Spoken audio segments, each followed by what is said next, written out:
Hello' বন্ধু বান্ধৱীসকল, ভালে আছেনে? আপোনালোকে ভালে আছে চাগে ন? আজি ৰাতিপুৱাই আপোনালোককো দেখুৱাওঁচোন দৃশ্য এটা। এনেকুৱা বানপানী হ'ল আমাৰ ঘৰত, আগফালে পিছফালে মানে যাবই নোৱাৰি, এনেকুৱা পানী। চাওকচোন, ৰাস্তা বাগৰি আছে, দেখিছেনে? এইটো আমাৰ কালু একেবাৰে গৈ পেলাই চকীৰ ওপৰত বহি আছেগৈ। গৰু বান্ধিবলৈ ৰাতিলৈ জেগা নাইকিয়া, এনেকুৱা মানে পানী। দেখিছেনে? নামঘৰতো পানী সোমাই গ'ল। ইয়াতো এয়া পিছফাল আগফাল ক'বলৈ নাই, মানে চবফালে খালি পানী পানী।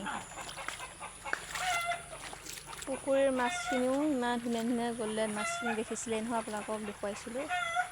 সেয়াও একেবাৰে গোটেই আপোনাৰ ওলাও ওলাও অৱস্থা হৈ আছে।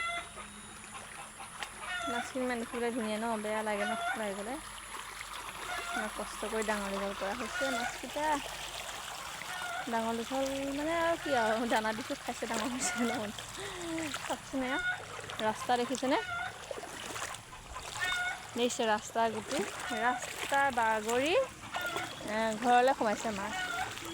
আমাৰ মানে মাহঁতৰ আৰু হয়, গোটেইখন একেবাৰে বানপানী আৰু আধা ঘণ্টামান বৰষুণ হোৱাহেঁতেন একেবাৰে ক'বই নালাগিছিলে, গোটেই পুখুৰী মাছ আমাৰ ওলাই গ'লহেঁতেন।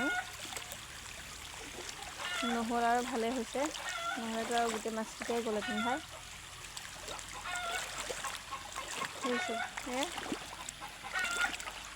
পানীখিনি একেবাৰে কি ধুনীয়া চিকচিকীয়া, শিলৰ ওপৰত পানী।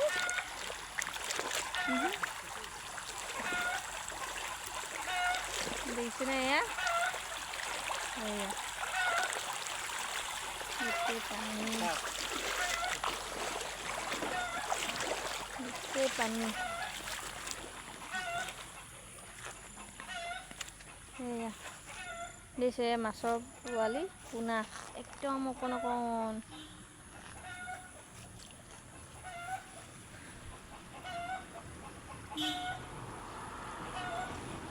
দেখিছে, যা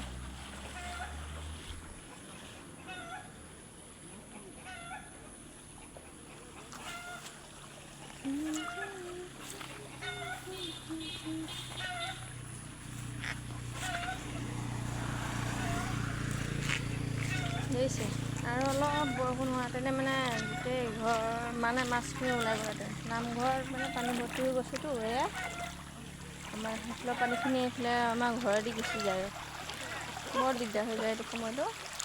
এয়া ঠিক আছে, হ'ব। গৰু পানীয়েদি পাৰ নহয়।